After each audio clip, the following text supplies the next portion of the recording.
Whether you're just looking to stay warm during a hunt or need maximum concealment, the clothing you wear can make or break a hunt. At MidwayUSA.com, we understand hunting clothing has come a long way with more meticulously crafted camo patterns, advanced scent control technologies, and weatherproof options to withstand the elements. Hunters have to wait until their favorite season, but shouldn't wait on gear, which is why Midway USA offers super fast shipping. When you're ready for your next system, log on to MidwayUSA.com. Boat Trader, America's largest boating marketplace, offering easy financing and over 100,000 boat listings to choose from. Sell, find, and finance new or used boats on America's largest boating marketplace. Visit BoatTrader.com to get started.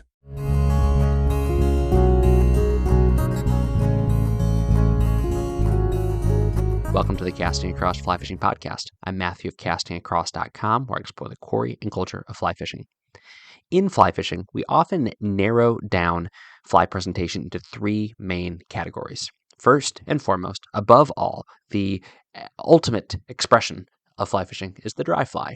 And this is a way you can fish all day long, not getting a single bite, and still somehow have an incredibly cathartic experience. That might not be true for you, but a lot of people do feel that way. So you're fishing a dry fly, you're fishing a fly that is intended to fool fish into thinking that there is a bug that has fallen on top of the water and is staying on top of the water. So that is dry fly fishing, top of the water. Then you have your various subsurface ways of fishing, and the two primary ones are nymphs and streamers. Streamers, of course, get pulled through the water. Oftentimes they are fished low, sometimes they are fished just subsurface, and you can even fish streamers on top of the water. That's not what today's podcast is talking about, but that might be something worth going over and covering in a future episode. Nymphs, of course, are where all of the magic happens. That's where you're going to catch all of your fish. You might not catch as big of fish as you're catching with streamers. You might not catch fish in the pretty way that you would catch them if you're fishing a dry fly, but you're going to catch a lot of fish if you are fishing nymphs. And a lot of the techniques and strategies and flies that are tied these days are really focused around getting your fly deep and getting it to as many fish as possible. So tight lining is very popular. Strike indicators are utilized alongside weights to get your flies in the precise position so they are just above bouncing along the bottom.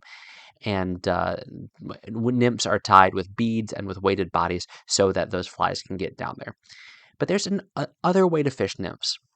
In fact, it's a way that's incredibly productive. Now, real quick, let me sidebar before I get into the body and the meat of this podcast. I know there's other styles of fishing. I know that fishing terrestrials is actually different than fishing dry flies. I know that fishing wet flies is different than fishing nymphs or streamers.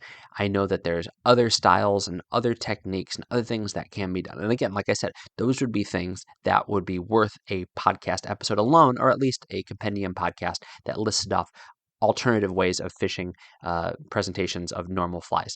But today's podcast is talking about fishing in the surface film or in those few inches just below the surface.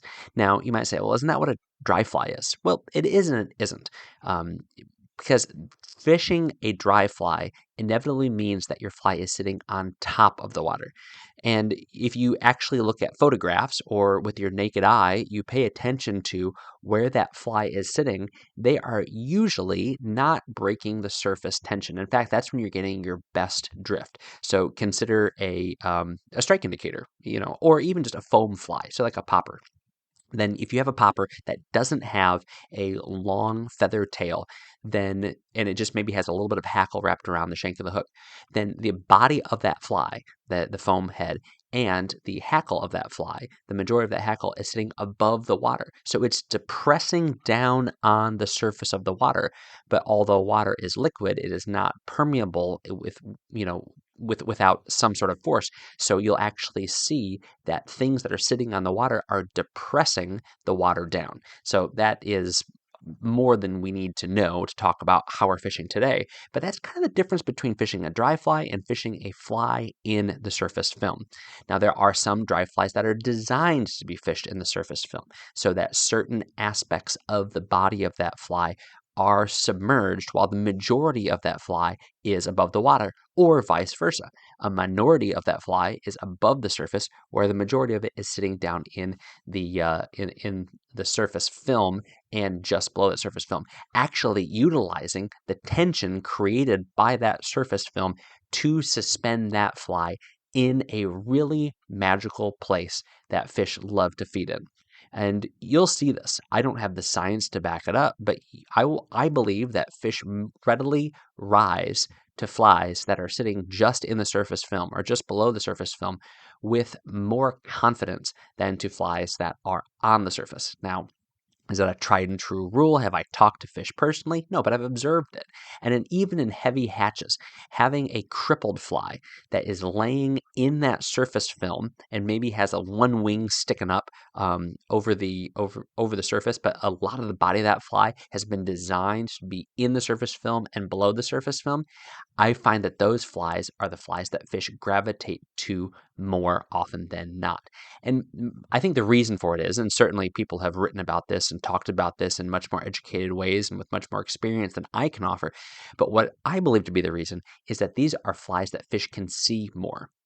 Think about it. Go underwater this summer in your pool and look up things that are floating on the surface, whether it be a pool toy or something like that, a stick, a leaf. It is silhouetted against the sky. It becomes distorted because of the surface tension of the water, because of refraction, and because of the sunlight. Yet the thing that is sitting just a few inches below that's floating down is something you can see much more easily. So for fish whose primary purpose in life, 95% of the time, is to identify and consume food, when they can identify it easier and they can consume it easier, everything's is a math problem to them. How much energy do I need to expend to get up in the water column and to consume this food? They're going to much more readily take things they can see and approach easier. What's the other 5% of a fish's life, you ask? It's making fish babies and hiding from predators. Anyway, so that's why fishing slightly subsurface or in that surface film is so important. So how do you go about doing that? Well, as I mentioned before, there are flies that are specifically tied to accomplish this. You think of a clink hammer. You think of flies that are tied as cripples. And one of the ways that you see this is that the hackle is thicker with a body that is extending down past the hackle, which is the way that every dry fly looks. But they are tied such that the hackle rides flush parallel with the surface of the water, and that body extends downward.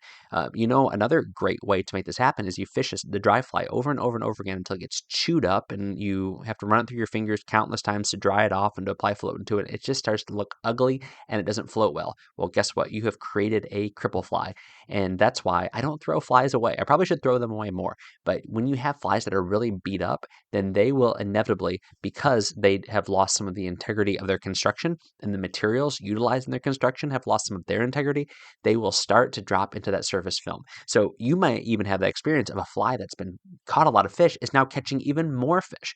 Whereas if you tie in a new fly, it doesn't seem to have that same magic. And I think this is probably the main reason for it. And you also have confidence in a fly that you've been catching fish with. But I digress. So that's one way to do it. You fish a fly that has been specifically designed for that purpose. And there's countless of these flies out there. But another way, an even simpler way to do this, is by the application of floatant. So this is one of the ways I love to fish dry midges. And this is a midge fly that is tied just like a small dry fly. It has a hackle, maybe a wing if someone's getting kind of showy, and then a body and a very delicate tail. And you fish these in your 20s, 22s, and 24s. And you can apply floatant to that fly. But when you get to that small and you have such small, delicate hackle fibers, I am not a fan of gunking them up with floatant, particularly if you're using a thicker floatant. There are some very, very liquid, viscous floatants that are beneficial in these situations, but certainly not a thick, goopy floatant and also not a powder floatant. But what you can do is you can apply floatant to the leader just 6 to 8 inches up your rig from that fly. Now, what that will do is it will now float that incredibly delicate 6X or 7X and that fly, which is going to be naturally buoyant because that hook is incredibly light and it has floating materials tied onto it, the hackle in particular, that hackle, which is not only floating on its own. If you were to drop a feather on the water, it's going to float for quite a while before it becomes saturated, but also in the way that it's tied, the palmering of that fly so that the hackles are sticking out in every different direction, those are going to trap air bubbles, and that surface tension is going to be much harder to break because of the light materials and the air bubbles that get trapped in those hackle fibers. So by applying floatant upstream, up the rig from that fly, you are creating a situation where that fly is then going to float much longer and much better. But what will also happen is as those bubbles begin to pop and as the thread in that body begins to get saturated, it will start to drop into the water column through the surface tension and really just sit there because it's not going to all happen immediately. It's not going to become saturated and drop like a rock because it has that buoyancy and because of how the materials are going to hang on to some naturally buoyant bubbles and things like that. It is going to sit in that surface film because it's going to be fighting against that surface tension. It actually takes work for materials to sink, and when they're very light, that's going to happen more often than not. So that's a great way to fish. Another nice thing about this is that you can usually, depending on how glassy the water is and how far away you are from it, is that if you grease up that leader in a couple of different places, you maybe do it 6 to 8 inches above the fly, like I said, and then you do it a couple of feet past that, you're probably able to key in on that leader that is floating on the water. It'll glisten. You'll be able to see where it is impacting the surface tension of the water, and it creates a little bit of a roadmap in your eye to where that very, very tiny fly is.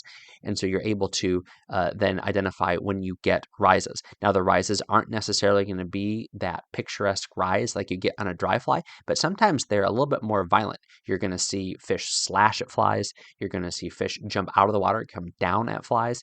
All that stuff happens to dry flies too, but usually your loudest, splashiest rises are actually rises to flies that are emergers, subsurface flies, things like that.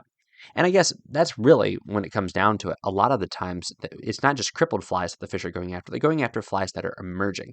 So these are natural bugs that are coming from the bottom of the stream. They are breaking out of their husk. They're breaking out of their larval form, and they are trying to get to the point where their little legs and their little wings and their little soft bodies are able to take flight from the top of the water. So a lot of these flies are tied with wing cases, which actually create phenomenal buoyant constructions where it is basically a bubble on the back of this fly. And you can even tie them with foam. So the foam is really it's a nymph with a little foam wing. So it's going to be half underwater and half above water. That's another type of fly that you can fish in this situation. And which kind of gets me to my next point. You don't only fish dry flies in that surface film and just below the surface. You can also fish nymphs. Now, more often than not, this is going to imitate that emerger, like I just mentioned. And that is one of the most effective ways of fishing. But more often than not, what you're doing when you're fishing an emerger is basically fishing a dry fly in that surface film. But you can also fish nymphs. You can also fish wet flies right below the surface film and have incredible success. So to do this, a couple things are necessary. First, you cannot fish a weighted nymph. If you have a nymph with a big heavy bead head, if you have nymphs with wire bodies, if you have nymphs that have wire or lead wraps underneath their bodies, then this is not the fly to be using. These are the run-of-the-mill weightless nymphs. These are great to have on hand. They're great to have on hand because they are incredibly useful in complicated nymph rigs. So kind of diverting for a moment from the main topic of this conversation, having weightless nymphs are great for integrating into your nymph rigs. You have an incredibly heavy fly, and then you might have a weightless fly either below it or above it. And those different situations do completely different things, completely change the dynamics of your rig, and sometimes really change the dynamics of your cast for the better. But that's not for this podcast. But just know you need to have weightless nymphs in your nymph box. So getting back to fishing them in the surface film or subsurface. The easiest way to do this, and what a really fun way to fish like this, is to actually use floatant on your nymphs. Use floatant on your nymph. So it's got to be a weightless nymph. Now you can use it on a weighted nymph, and one of the cool things that you can do with this, I know that kind of all over the place, but if you put floatant on a weighted nymph, it will still sink, but sometimes it will hang on to air bubbles. And those air bubbles are precisely what those bugs use to elevate themselves sometimes in the water column when they're trying to take off. So it adds a little bit of something. It's something that we try to imitate utilizing sparkly fibers and really buggy body construction when we tie our flies. But you can also kind of take the quick and dirty way out by putting a layer of floatant on your nymphs that you fish, even weighted nymphs, and it will trap air bubbles and as they drop in the water column. So it's not perfect, but it does the job well. But if you put floatant on your weightless nymphs, they will start to take on water, but they'll also stay in that water surface and the tension, or they will be really struggling to stay afloat. So they're going to be in those few inches. Now, you'll see fish go after buggy nymphs, and this is where they do need to be buggy for this to work if they're really tightly wound. So great example is you think of a Waltz worm, very simple pattern, great pattern, catches all sorts of fish. Anybody can tie it. You can tie a Waltz worm. And you can tie it with really, really tight noodles of dubbing material, or you can tie it real thick and buggy. If you tie it real thick and buggy, it is a very, very versatile fly. It's not going to sink as quickly as if it is tied tightly or if it has weight on it. But if you tie it really buggy, then you are going to be able to fish that fly in a number of ways, including in the surface film. And it will imitate an emerger. It will imitate a nymph that is simply high in the water column. What it's going to be, really what it comes down to, is a bug that the fish can see as that fly is moving through the water. And like I said before, that's what fish are in the business of doing, is identifying and consuming food. And I don't know if you've noticed this, fish don't have opposable thumbs. They cannot grab bugs and look at them. All they have to do is look at with their eyes, then use their mouth to determine food stuff or not. And if it's buggy enough, it's going to be considered food stuff. So even if they go to spit it out, you're going to have a moment where we're able to set that hook. So using floatant on your nymphs is a great thing to do. Another thing that you can do to go after fish that you're seeing just kind of rolling in the surface, you're not sure what they're doing. Maybe they're going after mergers. Maybe they're taking bugs that are simply just drifting just below the surface, is that you can actually fish a weightless nymph without any sort of added weight under a strike indicator. Now, I actually like fishing this way when I'm seeing fish do some weird stuff in faster water, because I want two things out of my strike indicator. I want to keep that fly only a few inches below the water surface or right up against the surface, and I also want to identify where my fly is in faster water, or if I'm having to make longer casts in faster water. Now, this doesn't mean that you have a bobber 2 inches or 1 inch above your fly, whether this be a submerged dry fly, a submerged emerger, or a submerged nymph. What this means is that you are probably, depending on the speed of the river and the current, you're talking a foot to even 2 feet up past your fly. So this is where having subtle strike indicators, eschewing the thingamabobbers and the big ugly floating things that work really, really well, but those, save those for when you're fishing 5-6 feet down. When you're trying to fish only a few inches down, then go to something simple and something that is not going to create a lot of disturbance on the surface for that fish's kind of peripheral vision. So this is where I like to fish pulses, those little stick-on strike indicators. Very, very subtle, don't really impede your cast a whole lot. They're not very versatile, but again, what you're doing is you're only trying to fish a few inches down. You're not trying to gauge where your fly is in the water column. You're trying to just keep it just below the surface.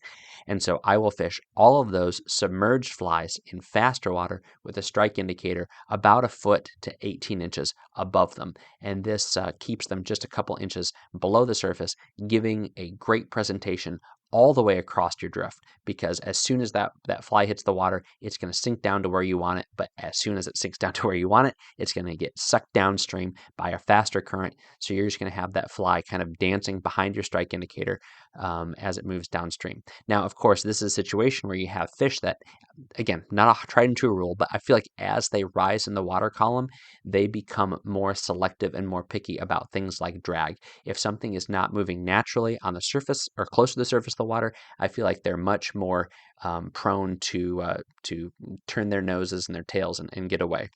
And so you're going to have to pay attention to drag, lots of mending. So you have all the things going against you, maybe a longer cast, maybe a faster current, and a strike indicator. So it's going to take some work to mend, but it can be an incredibly effective way to present your fly. So that was 3 kind of basic ways to present flies and fish flies immediately in the surface tension or just below the surface. So you can allow your dry flies to sink, you can make your wet flies float, and you can utilize a strike indicator to keep your wet flies exactly where you want them to be. I guess the fourth thing and the absolute easiest thing, but you will have to incorporate one of those techniques, is to buy flies that are specifically designed to stay in that surface tension. But they will eventually sink, or they will need some help getting down, and you'll also want to make sure you can see them, because they can potentially be subtle rises, but like I said, more often than not, they're going to be attacking these flies pretty well. So again, very niche thing to talk about, but something that you ought to be implementing into your fly fishing. Don't only fish on the surface, don't only fish bouncing on the bottom, and don't only fish stripping streamers in. If you have questions, if you have comments, if you have a way of fishing in the surface tension or fishing subsurface, do let me know. I would love to hear it. Matthew@castingacross.com. That's Matthew@castingacross.com. This week on the Casting Across Fly Fishing podcast, the very first article was called Casting Across on Fish Untamed. Casting Across on Fish Untamed. So Fish Untamed is another podcast. It's actually another podcast that is on the Waypoint Podcast Network, where Casting Across exists at this moment in time. And so I had an opportunity to sit down with Katie, and she asked me questions. So usually when I'm on this podcast you're listening to, you get to hear me talking about what I want to talk about. Here, I was talking about what Katie wanted to talk about. So Casting Across on Fish Untamed, check it out. I talk a little bit about how I got into fly fishing, what Casting Across is all about, and then also ways that you can do research on where you can fish close to you, which is something I really enjoy encouraging people to do. Wednesday's article is called River Apollo 2. So this is the second installment in my story, River Apollo. And one of the cool things about it actually is, as I am writing each section, I go back and make some tweaks to the original. So even if you read River Apollo 1, I made some changes to River Apollo 1 now that River Apollo 2 is out. So they're not long. They run about 500, 600 words. So that's, a few minute read. But again, just a little bit of an opportunity for me to flex a different part of my writing muscles. This week's recommendation on the podcast is the Risen Fly Fishing Genesis Fly Rod. I've talked about this rod before. I have written about it and reviewed it, and I've actually answered a few emails just in the last few weeks about the Genesis rod because I've got some reviews out there on the website and on YouTube. But if you are looking for a entry cost fly rod, you can do a whole lot worse than the Risen Fly Fishing Genesis. I fish the 7.5 foot 3-weight, and I absolutely love it. It is in my rotation of rods that cost 4 and 5 times as much as this rod. I also fish the 5-weight, and that's kind of my go-to rod to hand off to people who are getting into fly fishing, because it's a great casting rod, and it's easy to kind of get into the rhythm of that kind of medium fast action. Looks great rod. It's got a dark red body with lighter red wraps, quality components. Again, you could probably spend twice as much for the exact same rod and some other companies that are out there. But again, I highly recommend the 7.5 foot 3-weight. Phenomenal rod. Retails at $119, but Risen always has sales, deals, and promotions that are going on, and free shipping if you buy a fly rod. So I'll put a link to the Risen Fly Fishing Genesis on this podcast show notes over at castingacross.com. Thanks for listening to the Casting Across Fly Fishing Podcast. Please subscribe in your favorite podcast app and rate the podcast on iTunes. Then head over to castingacross.com for 3 posts a week on the people, places, and things that go into the pursuit of fish.